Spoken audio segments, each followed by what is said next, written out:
좋은 배우자를 선택하시고 좋은 이혼을 선택하시기 바랍니다. 그리고 사실 이제 이런 시대가 좀 바뀌어야 되겠죠. 살기 힘든 분들은 이혼해야죠. 이혼 안 하는 게 제일 나이스가 되면 안 되는 거죠. 아 그러네. 안녕하세요, 보라보라입니다. 안녕하세요. 제 이름은 미정입니다. 네, 안녕하십니까. 아는 변호사입니다. 네, 반갑습니다. 바쁘신데 이렇게 나와주셔가지고 네. 제가 이제 언제 변호사님하고 한번 이야기를 해볼까 제 생애 처음입니다. 네, 처음에 이렇게 변호사님과 이야기를 할 수 있는 영광을 주셔가지고 감사드립니다.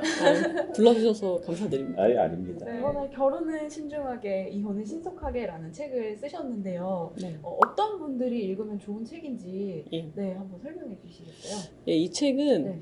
그 결혼을 신중하게 하지 못하고 그러니까 반대로 하죠. 결혼을 신속하게 하고 맞아요. 예, 이혼을 신중하게 하시는 분들을 위해서 맞네요. 예, 그리고 이혼 후에 삶에 대해서 뭐 무서워하거나 그런 분들을 위해서 이제 그런 것을 다 깨자 네. 예, 그런 의미에서 예, 그런 내용을 담고 있는 책입니다. 사실 결혼하기 전에 보면 제일 좋겠네요. 그렇죠. 예, 결혼하기 전에 그리고 네. 이혼을 하고 나서도 결국은 네. 다른 사람과 관계를 맺게 되는데요. 네. 관계를 어떻게 해야 잘 맺을 수 있을 것이냐 이제 그런 내용이니까 솔직히 남녀노소 모두 봐도 좋은 책입니다. 그 전에 소개 한 번만 해주세요. 예. 그게 아는 변호사를 왜 제가 네이밍을 직접 했거든요. 그 이유가 뭐냐면 제가 이제 변호사 이렇게 하다 보면은 사람들이 무슨 일이 생기면 아는 변호사 있어? 하고 물어봐요. 맞아요. 맞아요. 근데 그게 왜 중요하냐면요. 네. 우리가 변호사를 선임할 때 잘 모르잖아요. 맞아요. 변호사는 같이 일을 해보지 않으면 저 사람이 어떤 사람인지 모르거든요. 근데 결국 아는 변호사는요. 내가 누군가를 아는 사람이 소개를 해줬건 아니면 내가 직접 알건 그게 담보가 되는 거죠. 어느 정도 아, 이 사람은 신뢰할 수 있구나. 최소한 자기 일처럼 내 일을 해주겠구나. 이제 그런 거에 대한 신뢰가 있어서 아는 변호사를 찾거든요. 그래서 저는 그런 의미에서 여러분들이 아는 변호사다. 와. 예, 그런 의미에서 지은 겁니다. 이 영상 보시는 분들은 이제 다 변호사 한 분씩 아시는 그렇죠. 거예요. 네, 맞습니다. 아는 변호사님 계시니까 네. 저도 이제 오늘부터 1일 아는 변호사님. 네. 유튜브도 이제 지금 운영하시고 있는데 예전에 이제 저도 이제 결혼 준비를 하면서 알고리즘이 이렇게 자연스럽게 네. 아는 변호사님 이렇게 채널을 띄워주셔가지고 많이 봤었는데 어떻게 처음에 유튜브를 시작하게 되셨나요? 처음에는요, 네. 좀 이렇게 교육적인 면을 좀 했어요. 그러니까 왜냐면 저도 그 전에 유튜브를 네. 봤거든요. 즐겨보진 않았지만 어떤 영상들을 통해서 그러니까 마음의 안정을 얻는 경험을 제가 했어요. 그래서 아 이게 유튜브가 굉장히 괜찮다라는 생각을 하게 됐고 제가 알고 있는 그러니까 법률이라는 게 네. 되게 멀잖아요. 근데 네. 사실 내 생활을 규율하고 있거든요. 그러니까 우리는 법치주의라고 말을 하지만 그게 내 생활에 어떤 영향을 미치는지 전혀 모른단 말이에요. 쉽게 어렵지 않거든요. 그러니까 물론 어려운 법률 개념도 있지만 간단한 것들은 되게 쉬워서 네. 그런 것들에 대해서 쉽게 접근할 수 있게 네. 하고 싶은 마음이 있어서 시작하게 됐습니다. 변호사님들 보시면 네. 자기만의 이런 뭐라고 해야 되나 전문 분야? 네. 카테고리 이렇게 네네. 있으시잖아요. 우리 네. 아변님은 네. 전문 카테고리가 네. 어디신가요? 저는 일단 이혼 전문 변호사는 아닙니다. 저는 그러니까 무언가에 특히 이혼 전문이라고 제가 스스로 붙이고 싶지 않아서 네. 따로 붙이지 않고 사실 다 합니다.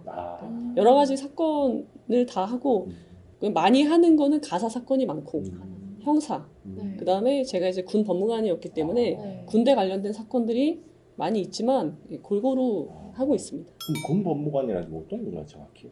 군 법무관은 군대는 이제 군인에게 적용되는 법이 따로 있어요. 군법 예, 이런 거. 그러니까 민사는 아니고 형사인 경우에는 군형법이 적용이 되고 군사재판을 받게 되죠.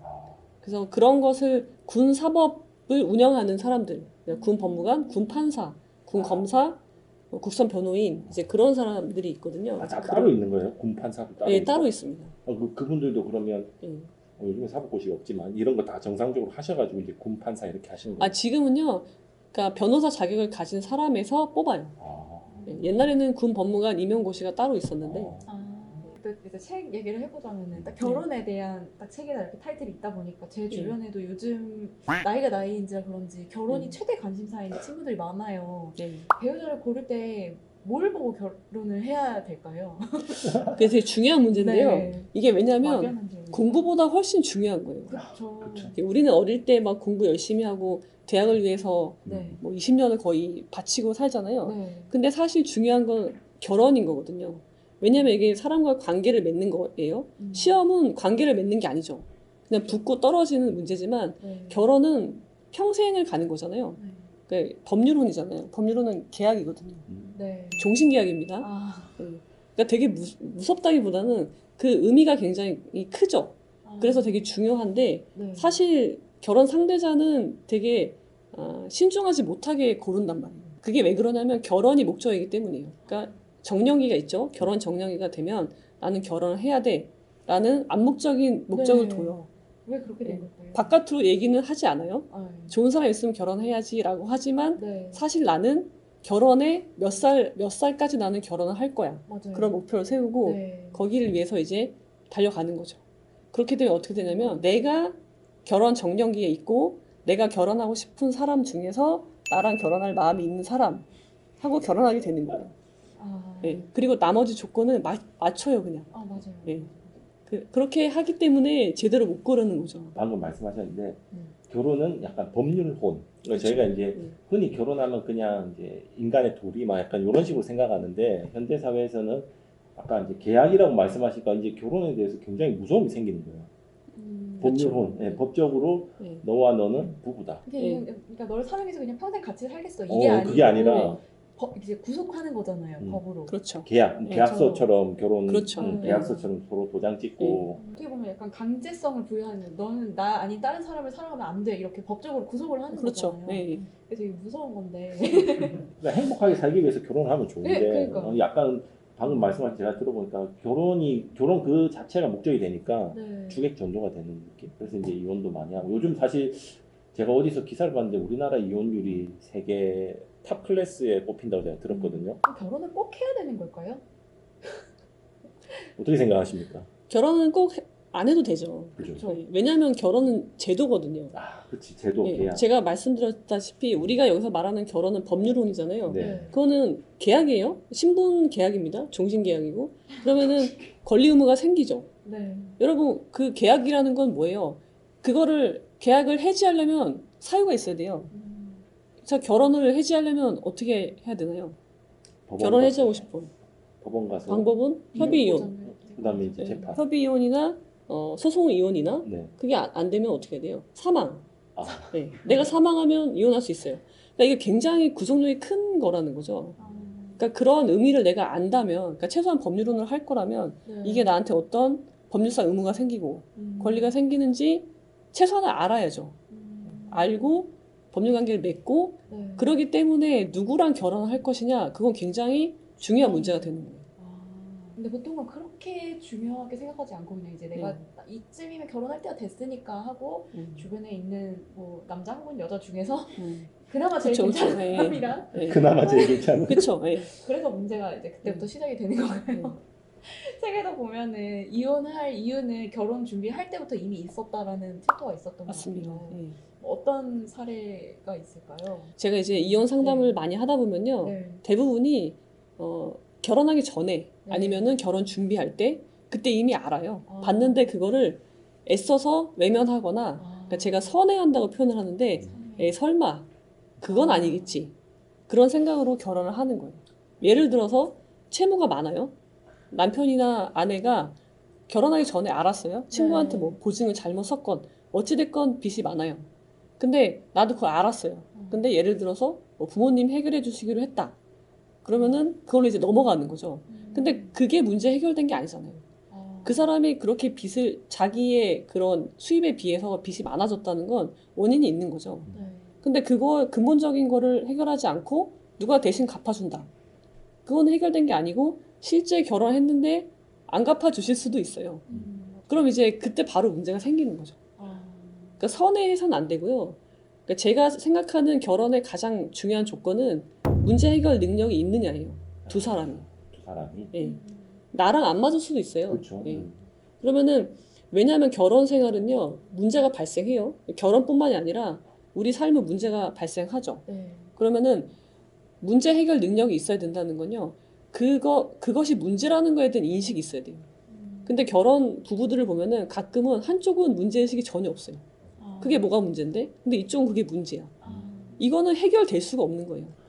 그러면 한쪽이 그냥 참고 살던가 이제 그렇게 되는 거죠. 그래서 두 사람의 문제 해결 능력이 있느냐, 그러니까 이거는 잘 싸우느냐라고도 말할 수 있거든요. 그러네요. 네, 그게 가장 중요한 결혼의 조건이라고 생각합니다. 그래서 싸워봐야 된다고 하잖아요. 연애할 때도 그게 네, 그런 의미예요. 그렇죠. 예. 그 요즘에 보면 그 우리나라 이혼율 굉장히 높잖아요. 네.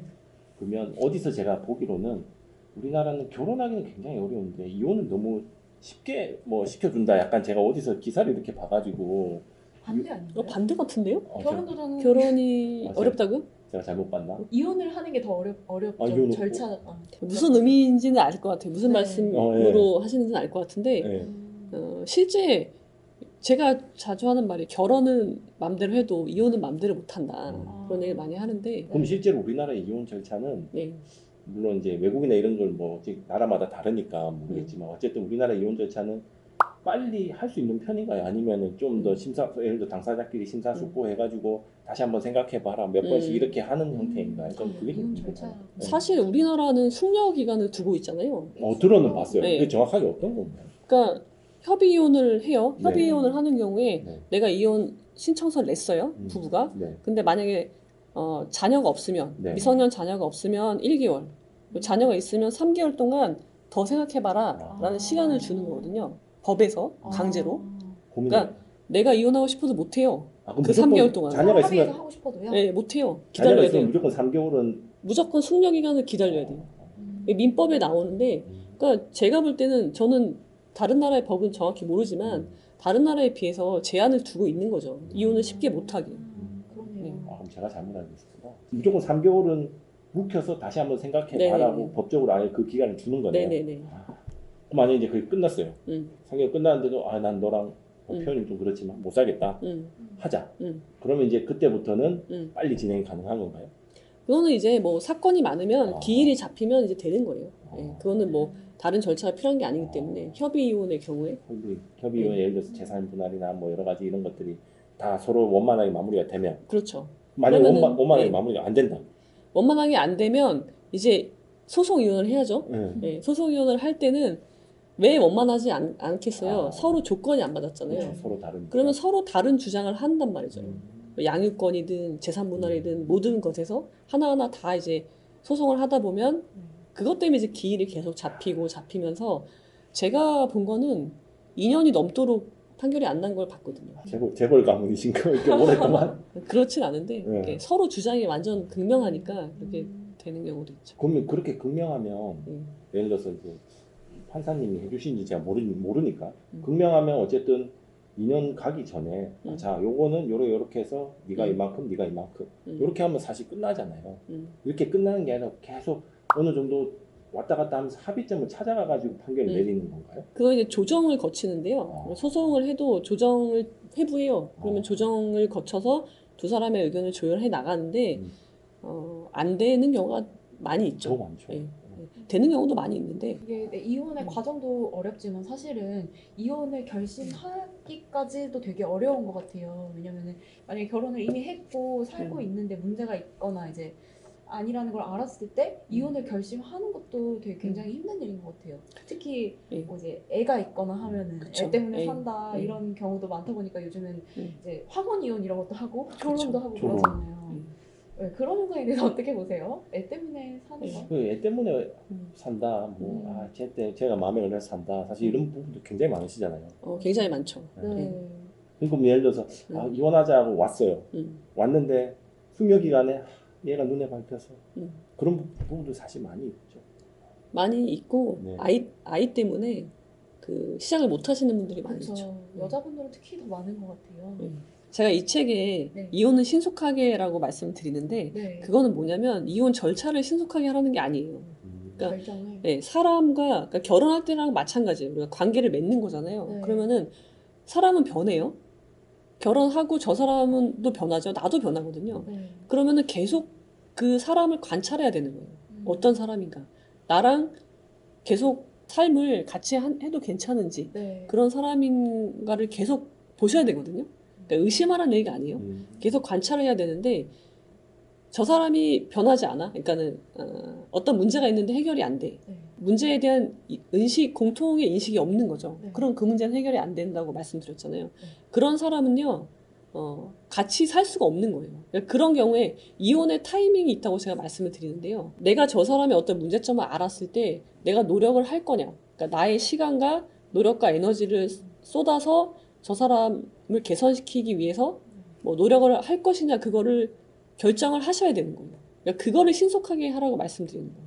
그런 말이 있죠. 썩은 나무는 조각할 수 없다라는 말이 있거든요. 네. 그러니까 혹시 내가 내 상대방이 썩은 나무는 아닌지, 내가 이 썩은 나무를 조각하려고 내 인생을 뭐 낭비하고 있는 건, 그러니까 낭비란 말이 좀 그런데 그렇게 하고 있는 건 아닌지 그런 거를 계속 살펴야 된다는 거죠. 어떻게 보면 제가 이제 방금 든 생각인데요. 그런 것들을 나 스스로 살피는 게 나에 대한 관심과 나에 대한 사랑인 것 같아요. 그렇죠. 그러니까 다른 사람을 제대로 살피려면 나를 먼저 알아야 되거든요. 내가 어떤 사람인지 모르는데 네. 상대방을 알 수가 없거든요. 근데 그런 상황에서 내가 노력을 하잖아요. 그럼 어떤 결과가 되냐면 좋은 결과는 당연히 없고 내 노력이 비굴해져요. 그러니까 내 노력이 상대방한테 평가받지 못해요. 그리고 나는 상대방은 뭐라고 하냐면 네가 좋아서 했잖아. 맞아요. 내가 언제 그거 하라고 그랬어? 그런 관계가 돼버리기 때문에 그럼 내가 쏟아부은 그 몇 년이 될지 몇십 년이 될지 모르지만 그 노력은 그냥 네. 물거품이 돼버리고 마는 거죠. 그럼 내 인생도 없어지고 굉장히 이제 비참해지는 그러니까 네. 비굴한 노력을 해서는 안 된다는 걸 말씀드리고 싶습니다. 여러 가지 이제 상담을 하시고 의뢰인들을 많이 만나보실 텐데 네. 가장 이혼을 많이 하게 되는 근본적인 케이스가 어떤 케이스인가요? 그러니까 이혼이라는 건 솔직히 쉽지 않잖아요. 네. 이혼 결정을 내리는 건 되게 어려워요. 그래서 차라리 내가 이 사람이랑 이혼을 하겠다라고 마음을 먹으면 네. 괜찮아요. 그러니까 왜냐하면 그때는 그냥 절차가 진행되는 거거든요. 네. 근데 이혼을 해야 되나를 고민할 때가 제일 힘든 거거든요. 네. 그래서 그런 고민들을 많이 하시는데 네. 그런 여러 가지 고민을 하다가 결국에 이혼을 해야 되겠다라고 네. 마음을 먹는 계기는 제가 볼 때 많은 분들은요 이런 경우였어요. 지금은 내가 애 때문에 살아요. 근데 아이들도 크잖아요. 금방 크거든요. 네. 그러면 아이들이 다 크고 다 떠나겠죠. 독립을 했을 때 내가 이 사람이랑 둘이 있는 삶을 생각을 하는 거예요. 그걸 생각하는 순간 도저히 살 수가 없다고 생각하시더라고요. 그러니까 여러 가지 작은 요인들은 그냥 거기까지 가는 과정이고 내가 예를 들어서 제가 지금 방금 든 생각인데 애들이 다 떠나가고 내가 이제 배우자랑 남자든 여자든 배우자랑 둘만 남았는데 내가 혹시나 아플 때 이 사람이 나를 간호해 줄까? 뭐 약간 그런 생각도 들고 이 사람이 내가 아플 때 핀잔이나 주지 않을까? 너 왜 아파? 너 때문에 내가 뭘 못하잖아. 그럴 때 이혼으로 넘어가지 않을까? 그런 생각도 좀 들어요. 그러니까 그 생각을 해보는 거예요. 시뮬레이션을 돌려봤을 때 네. 우리가 그런 말 하잖아요. 그래도 없는 것보다 있는 게 낫다라고 하지만 맞아요. 정말 그럴까? 맞아요. 저 사람이 내가 아플 때 정말 나를 간호해줄까? 오히려 나를 버리지 않을까? 그런 생각을 했을 때 나를 버릴 것 같다는 거죠. 그래서 그럼 내가 조금이라도 건강할 때 나를 내 몸을 챙기고 이제 그래야 되겠다는 생각을 많이 하시는 경우들이 많은 거죠. 조금 이제 주제를 바꿔서 그 요즘 한 몇 년 전인가 TV에서 이제 연예인들이 좀 이제 조론 이야기를 많이 하셨잖아요. 근데 조론이 뭐 책에도 잠깐 이제 뭐 언급을 하셨지만 조론 같은 경우에는 나와 배우자가 그냥 어떻게 보면 따로 산다? 약간 별거 개념의 느낌? 우리 변호사님은 조론에 대해서 어떻게 생각하세요? 법률론이 계약이라고 말씀드렸잖아요. 네. 조론도 계약이에요. 있나요? 네. 그러니까 계약은요, 계약 자유의 원칙이기 때문에 나랑 저 사람이랑 계약해서 쓰고 권리 의무를 쓰면 계약이 되는 거예요. 계약 내용이 되는데 조론은 뭐냐면 자, 법률론은 법에서 권리 의무가 정해져 있어요. 네. 내가 정할 수가 없죠. 네. 근데 그거를 탈피하기 위해서 예를 들어서 가장 중요한 게 뭘까요? 부양 의무가 있죠. 네. 부부는. 근데 조론을 통해서 그거를 배제시키겠다는 거예요. 그리고 정조 의무가 있죠. 네. 정조 의무 하지 않겠다. 서로 그러면 서로 자유롭게 뭐 연애하는 것을 용인하겠다. 그런 내용까지 다 담고 있는 게 조론인 거거든요. 그래서 조론을 그냥 구두로 하시면 곤란하고요. 네. 왜냐하면 계약 내용을 변경하는 거기 때문에 네. 쓰셔야 됩니다. 문서로. 특약처럼 이렇게 해야 되겠네. 네, 그 구체적으로 이거 되게 내가 이런 거까지 써야 되나라고 할 수 있지만 다 쓰셔야지 나중에 법적인 분쟁이 발생 안 할 수가 있는 거죠. 그러면 그런 거를 의뢰하시는 의뢰인도 있으신가요? 예. 그러니까는 한쪽이 이혼을 원하지 않아요. 네. 그러니까 갑작스럽게 상대방이 이혼을 통보하는 거예요. 난 너랑 더 이상 못 살겠다. 나는 집을 나가겠다고 가출을 해요. 그런 상황에서 이혼을 하고 싶지 않은데 그러면 조론이라도 하기 원하시는 경우들이 있거든요. 네. 그러면은 가장 중요한 건 뭐냐면 재산 분할이거든요. 재산 분할 어떻게 할 건지 그런 거를 이제 이혼은 하지 않지만 네. 이제 그런 것들을 이제 계약서를 만드는 아, 그런 경우들이 있죠. 약간 이렇게 들으니까 이혼으로 가기 약간 전 단계인 느낌도 들고 결혼이라는 게. 그럼 제가 지금 제일 근본적인 질문을 하나 드는 게 네. 계약이라고 했잖아요. 예. 계약이면은 나와 배우자와의 계약인데 서로의 의무가 있을 거 아니에요. 예. 그 의무가 법적으로 이렇게 명시가 되어 있나요? 아 그럼요. 예. 그 조금만 소개해 주실 수 있으신가요? 뭐 가장 간단하게 결혼하면은 부부의 권리 의무 네. 두 개는 양면성 있는 거니까 네. 뭐 동거 의무, 정조 의무, 협조 의무 그런 것들이 기본적으로 발생을 하고 그리고 뭐 일상가사 대리라고 해서 부부간에는 일상가사 범위 내에서는 대리권을 주지 않아도 네. 대신할 수 있죠. 아, 법률 행위를. 아, 그거를 또 많이 무서워하시죠. 아, 이 사람이 어디 가서 내 이름으로 빚을 지고 오진 않을까 이제 그런 것도 걱정하시는데 이제 뭐 일상가사 대리권이 있고 그리고 중요한 게 법률원의 가장 중요한 효과는 상속이에요. 그렇지. 이거는 원래는 이것 때문에 법률원을 하는 거거든요. 그런 것이 있고 또 중요한 거는 자녀가 태어났을 때 법률원이 아닌 사람은요 사실혼인 경우에 아이가 태어나면 아버지가 추정이 안 됩니다. 엄마는 알죠. 엄마는 알아요. 근데 생물학적으로 아빠가 누구냐? 그거는 소송을 통해서만 아니면은 아빠가 얘가 내 자식이다라는 행위를 통해서만 아이 부모 자식 간의 관계가 생기는 거죠.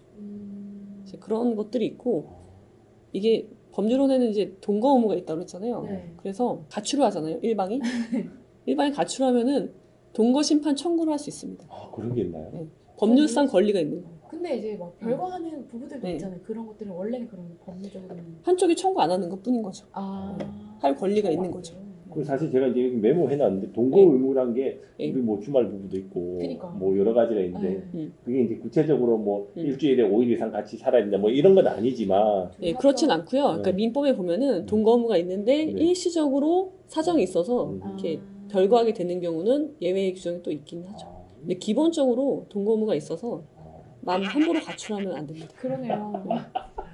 갑자기 그걸로 이제 소송 걸리는 거 아니에요? 걸릴 수 배우자한테? 있죠. 예. 그런 소송도 많이 합니다. 그러면 법원에서 정해줍니다. 음. 어디에서 같이 살으라고.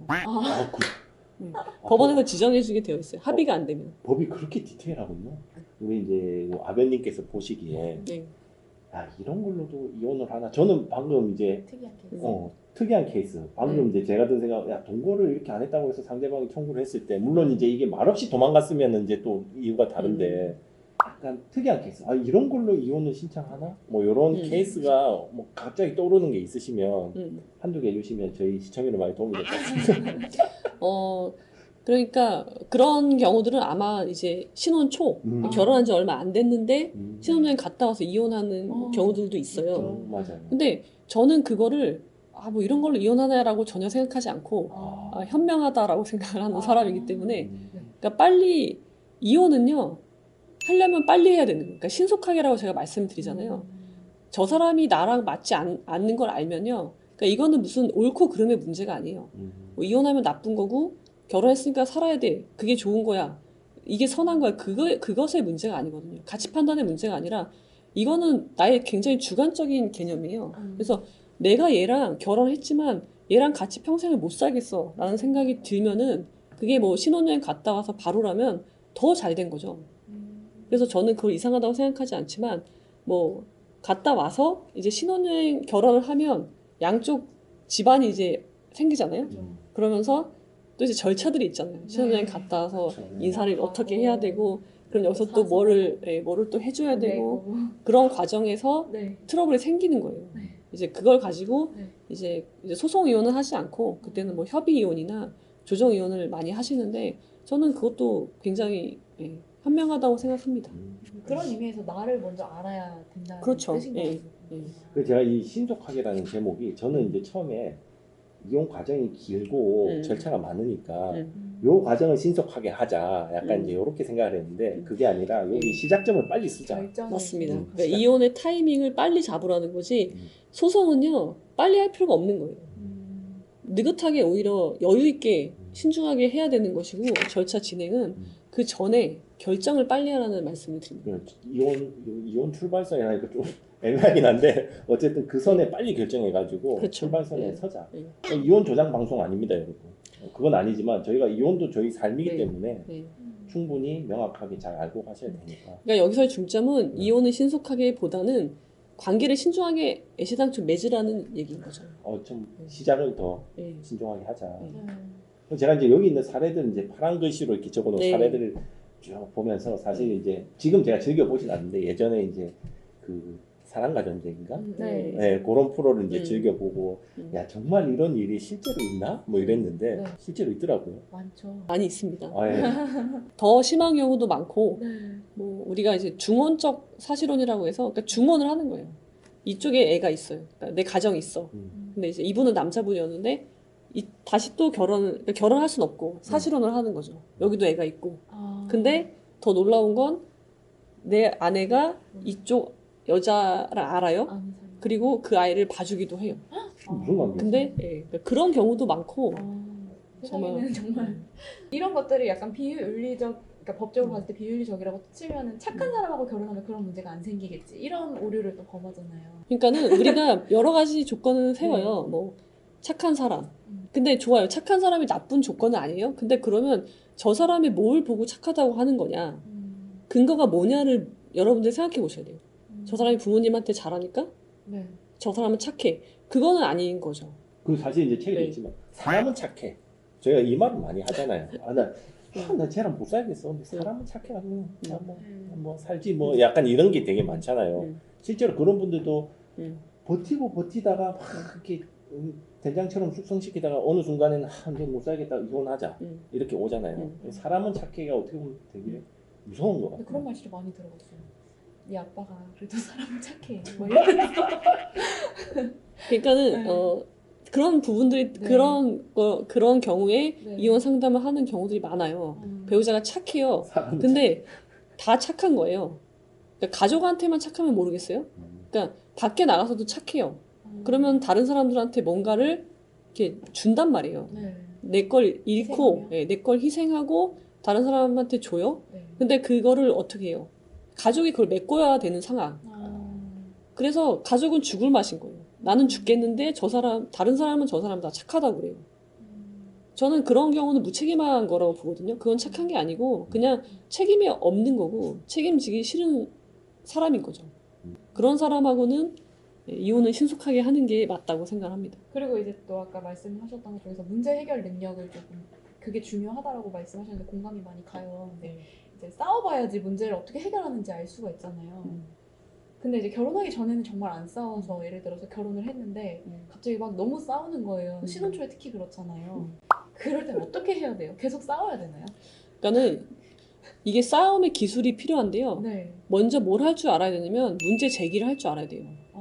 이거 되게 중요한데요. 문제 제기를 안 해요. 왜냐면 왜냐면 내가 이걸 문제 삼으면 저쪽에 화를 낼 걸 알거든요. 맞아요. 그러니까 그냥 이런 거 가지고 뭘 얘기하냐 참자.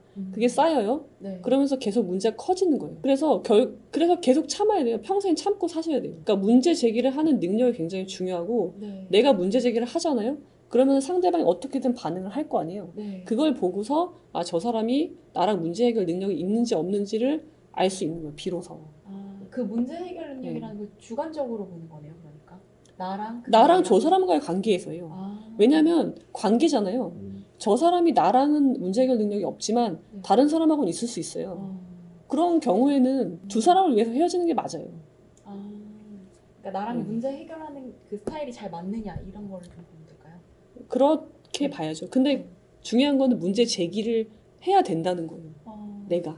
많은 여자들이 그걸 못하는 것 같아요. 내가 좀 참으면 안 싸울 수 있으니까 하면서. 그게 평화라고 생각하죠. 이게 우리 가정은 화목해. 그렇게 생각을 하지만 사실 그렇지 않다는 거죠. 책에도 보면 아분류, 논어. 논어를 굉장히 맞아요. 아류논어. 아류논어. 아분류를 내가 왜 아분류라고 적었지? 처음 들어. 아류논어. 그 논어를 굉장히 즐겨 감명 깊게 읽으셨다고 이렇게. 저도 그러니까 이혼 과정을 거치고 나서 이혼 후의 삶을 살면서 논어를 이제 다시 접하게 됐어요. 그 전에 제가 알고 있던 논어가 아니라 그래서 제가 아류논어라고 이름을 붙였는데요. 그러니까 나만의 논어, 그러니까 내가 내 삶을 사는데 필요한 기준을 논어에서 이걸 찾을 수 있겠더라고요. 그래서 제가 논어에 다 나와 있는데 네. 몰랐던 거죠. 그래서 그거를 예시로 많이 말씀을 드리고 있죠. 그래서 작가님이 요즘에 유튜브에 이제 막 브리핑 같은 거 해주시는 거 보면은 설명하고 이게 논어에 이렇게 있다 이렇게 네, 항상 네, 해주시잖아요. 네, 네, 네. 그게 너무 재밌더라고요. 예. 그러니까 고전에 답이 다 있는 거예요. 왜냐하면 고전이 지금까지 살아남을 수 있는 건 그 안에 그러니까 시대가 다르잖아요. 네. 사람도 다르고 그렇지만 거기에 그러니까 삶이라는 네. 사람의 삶이라는 것에 대한 가치가 들어있기 때문에 기준이 들어있고 그래서 지금까지 끊임없이 그러니까 사랑을 받을 수 있는 이유인 거죠. 아까 강연에서 맨 마지막에 한 문장을 주셨잖아요. 네. 근데 와닿았는데 네. 조금 더 명확하게 설명해 주시면 좋을 것 같아서 제가 우리는 단지 경험할 뿐이다. 동시에 어디에도 얽매이지 않는다. 어떤 것도 영구적이거나 치명적이지 않기 때문이다. 네. 이게 어떤 의미인지는 알 것 같은데 예. 초월적인 느낌이에요. 그러니까 약간 좀 제가 느끼기엔 약간 흐린 구름 같은 느낌? 네. 조금만 더 명확하게 이 문구를 네. 좀 설명해 주시면 되게 와닿을 것 같아요. 그러니까는 우리가 인생이 모자이크라고 얘기 많이 하잖아요. 맞습니다. 그러니까 모자이크라는 거는 그 점이잖아요. 네. 그 순간이란 말이에요. 멈춰 있는 거죠. 근데 그런 것들이 합쳐져서 나라는 사람을 이루고 있는 거거든요. 아, 그래서 경험할 뿐인 거예요, 우리는. 그러니까 이혼을 예로 들어볼게요. 이혼을 했어요. 실패잖아요. 근데 그걸로 끝나는 게 아니라는 거죠. 그러니까 무서워할 필요도 없고, 뭐 물론 그 순간은 고통스럽겠지만 네. 그 고통의 모자이크, 그 한 조각이 완성된 거예요. 그럼 그걸로 끝나는 거고요. 그 다음에 다시 다른 조각의 모자이크가 만들어져 가는 거죠. 그러니까 우리는 그런 모든 모자이크의 조각들이 경험한 거죠, 우리가. 네. 경험할 뿐이지 어떤 것도 내 인생을 치명적으로 뭐 망가뜨리거나 그럴 수 없다는 걸 말씀드리는 거예요. 그리고 꼭 이혼이 실패라고만도 얘기할 수 없을 것 같은 게 책에도 있지만 이혼을 그렇다고 그럼 안 하고 참으면 그게 성공인 건 아니잖아요. 그렇죠. 제가 드리고 싶은 말씀이 이혼은 저는 실패라고 생각을 해요. 근데 그 실패가 실패로 끝나지 않기 때문에 창조력이 있다는 것이지 이혼 자체가 실패가 아니라고 말하고 싶진 않고 이혼은 실패가 맞는데 예, 그 실패는 분명히 창조력이 있고 그걸 통해서 내가 성장하고 발전한다. 네. 그러니까 두려워할 것도 없고 이혼하면 내 인생이 끝나는 것 같고 그러니까 내가 지금 느끼는 고통을 극대화시켜서 그러니까 허상의 그런 두려움을 만들어낼 필요는 없다는 거죠. 그냥 있는 그대로 그 시점을 바라보면 네. 나중에 이제 더 먼 미래에 갔을 때 그냥 그 과거의 시점 보면 하나의 그냥 모자이크의 그냥 그 네. 일부분일 뿐이다 삶에 네. 그런 뉘앙스로 네. 받아들입니다. 그러면 책에 그래도 재혼은 구원도 탈출구도 아니다 네. 이러한 문구가 있었는데 재혼을 가급적이면 하지 말라고 하시는 이유가 네. 있을까요? 저는 네. 그러니까 좋은 사람을 만나서 네. 계속 관계를 맺는 거는 굉장히 우리가 죽을 때까지 그렇게 해야 된다고 생각을 해요. 네. 죽을 때까지 사랑을 해야 되지만 네. 법률론이란 관계를 또 그러니까 구속을 하는 거잖아요. 그러니까 제도, 그 결혼이란 제도로 다시 들어갈 필요가 있느냐에 대해서 회의를 갖는 것이고, 그리고 재혼을 하지 말라고 제가 말씀드리는 거는, 그러니까 법률론은 한 번으로 족하다라고 강조드리는 거는 재혼을 하시려면 정말 신중하게, 그러니까 결혼할 때보다 더 신중하게 관계를 맺어야 된다.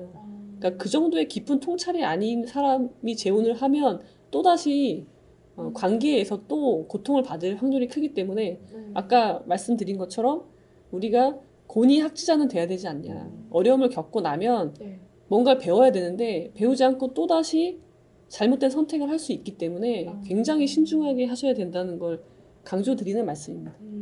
그래서 사실 재혼 같은 경우에는 이제 뭐다 그런 케이스는 아니지만 어느 정도 이제 초혼할 때보다는 조금 더 나이도 있고 네. 그다음에 뭐 표현이 그렇지만 재산도 있고 네. 자녀도 있고 뭐 이런 관계 상황에서 이제 하게 되는 경우가 많잖아요. 그렇죠. 그러면 더욱더 세심하게 네. 법률혼 계약이니까 자, 자녀는 어떻게 하고 재산은 어떻게 하고 이런 거를 다 이렇게 검토를 해가지고 하는 게 제일 좋은데 그걸 못 한단 말이죠 사람들이. 못하죠. 그래서 우리 이제 아변님께서는 예. 가급적이면 한 번으로 족하다. 저도 그렇게 생각합니다. 네, 그런 분들이 있어요. 나이가 많으면 네. 이제 그러니까 성숙한 사랑을 하겠지라고 착각하시는 분들이 있는데 나이랑 아무런 관련이 없거든요. 그러니까 제가 본 어떤 커플은 남자는 재혼이고 여자는 초혼이었어요. 네. 근데 나이가 40대, 50대 초반 그랬어요. 그러니까 이 여자분은 이제 50대 초반이고, 그러니까 직업도 뭐 번듯해요. 네. 그리고 한 번 아픔이 있었으니까, 성숙한 사랑을 하겠지라고 생각하고 결혼을 했지만, 예, 거의 20대의 다름 아닌 그런 결혼 생활을 하시고, 이제 이혼을 고민하시는 그렇군요. 그런 분들도 있으니까, 아, 나이랑 아무 상관이 없는 겁니다. 근데 이게 이제 저는 또 굉장히 조심스러운 질문이긴 한데 분명히 우리는 모르겠지만 이혼을 하신 분들이 분명히 있을 거란 말이죠.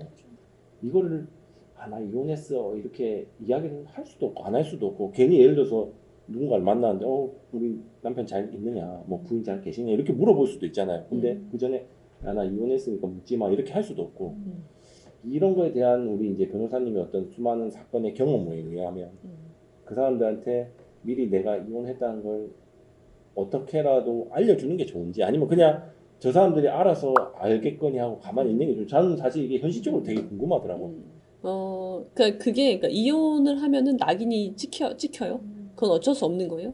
왜 그러냐면 우리 사회가, 우리 제도가 결혼한 걸 전제로 시스템이 갖춰져 있기 때문이에요. 맞아요. 그래서 그러니까 이혼을 했으면 그걸 내가 먼저 말을 하지 않으면 그러니까 오해를 하거나 그런 구조예요. 그러니까 말을 하게 만들어 놨죠. 아니면 체크를 하거나.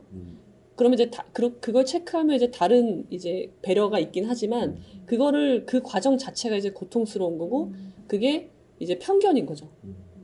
근데 그게 저도 이제 처음에 그런 걸 많이 느꼈어요. 이거를 말을 하자니 그러니까 먼저 말한다는 건 되게 이상한 거예요. 그렇죠. 더 이상하죠. 내가 막 이혼했다고 뭐 동네방네 소문을 낼 일은 없는 거니까. 근데 필요한 경우가 있잖아요. 해야 되는 아니면 뭐 수당 관련해서도 당장 내가 먼저 얘기를 해야 되는 상황인 거잖아요.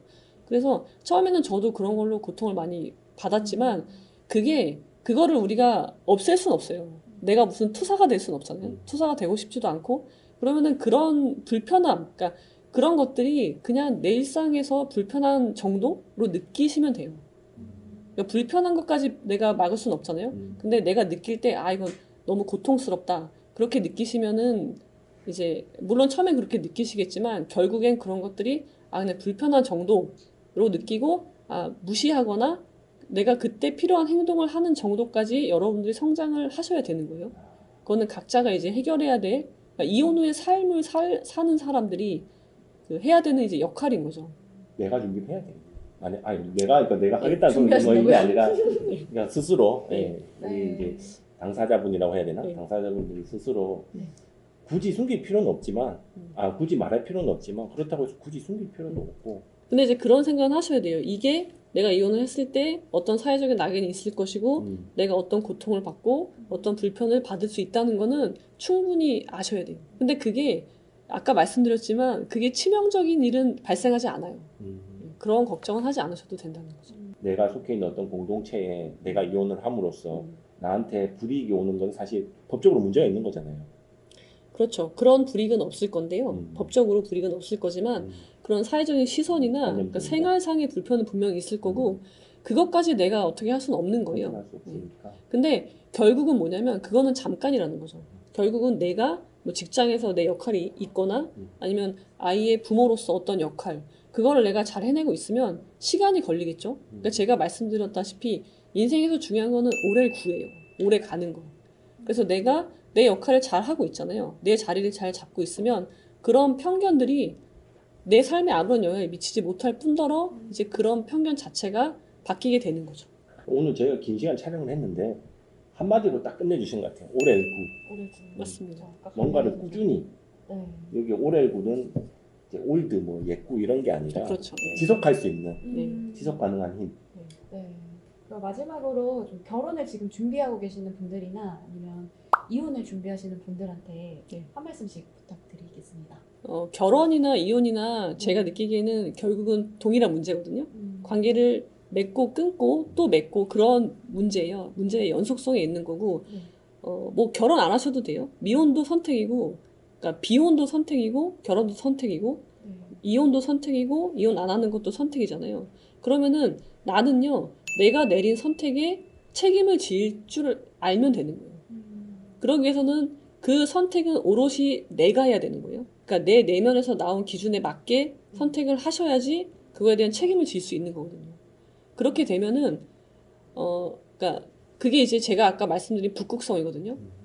내 내면의 기준을 세우고 그거에 맞게 선택을 하면 내가 있어야 될 자리가 어딘지 알고 거기를 지킬 수가 있는 거예요. 그러면 내 주변에 있는 다른 관계들, 뭐 자식과의 관계나 직장에서의 관계나 그런 것들도 다 알아서 잘 돌아가게 됩니다. 그게 질서 있는 삶을 살 수 있는 길인 거죠. 그래서 마지막으로 드리고 싶은 말씀은 네. 어떤 선택을 하든 상관이 없는데 문제는 그게 내가 선택한 것이어야 한다는 것을 강조드리고 싶습니다. 그래서 사실 이제 주변에 보면 그냥 눈 감았다 떴는데 결혼해 있는 사람들이 있거든요. 어떤 말씀이신지 딱 공감되시죠? 네, 공감합니다. 자연스럽게 그냥 여자친구 만나가지고 뭐 한 4, 5년 이렇게 사귀다 보니까 나이가 차가지고 자연스럽게 결혼 생각도 없는데 그냥 어느 순간 결혼해 있고 자기 의지가 아니었던 거죠. 자기 그러니까 그냥 남들이 다 하니까. 네. 그게 제일 위험한 거라는 거. 그러니까 이제 이런 거를 방지하기 위해서 조금 더 신중하게 결혼을 네. 신중하게 하고 신속하게라는 의미는 아까 제가 약간 잘못 이해를 했는데 이 절차를 빨리 이게 아니라 그 이혼의 출발선에 빨리 설 수 있도록 이게 아니다 싶으면 네. 그게 이제 내 기준이 명확해야 된다는 거. 그리고 뭐 이제 뭐 배우자나 남친이랑 아니면 여친이랑 갈등이 있더라도 그거를 무조건 피할 게 아니라 조금 부딪혀서 어떻게 서로 해결을 하는지 보는 게 중요할 것 같아요. 그런 의미에서 좀 동거 같은 것도 결혼 전에 해보는 거. 동거는 저는 네. 당연히 해봐야 된다고 생각을 그런 합니다. 생각이 드네요. 왜냐면은 살아보기 전에는 정말 한 번도 안 싸웠는데 결혼하고 나서 그렇죠. 싸우는 경우가 많잖아요. 그러니까 이제 어떤 분들은 동거를 해도 알 수 없다라고 하지만 그건 네. 당연한 건데요. 네. 내가 동거를 하면서도 저 사람을 계속 관찰을 해야 되는 거예요. 넉넉고 있으면 안 되고 네. 계속 저 사람의 말과 행동과 태도와 그 속 내면까지 들어갈 수 있도록 노력을 해야 보이는 거지. 그걸 노력을 안 한다면 동거를 하든 안 하든 뭐 얼마나 오래 사귀었든 상관없이 알 수가 없는 거죠. 마지막으로 이 책 보시는 분들께 네. 이런 거는 이 책에 대해서 알고 가셨으면 좋겠다. 네. 이 책에서 그런 내용들은 뽑아내셨으면 좋겠다. 그거 하고 마무리하겠습니다. 그러니까 이 책은요. 결혼은 신중하게, 이혼은 신속하게라고 제가 제목을 말씀드리고 있지만 결국은요. 어떻게 해야 관계를 잘 맺을 수 있느냐. 이제 그런 걸 다루고 있는 책이에요. 그리고 그러면은 내 스스로 선택을 하기 위해서, 그러니까 책임을 지기 위해서 내가 선택을 해야 될 건데 어떻게 스스로 선택을 할 것이냐.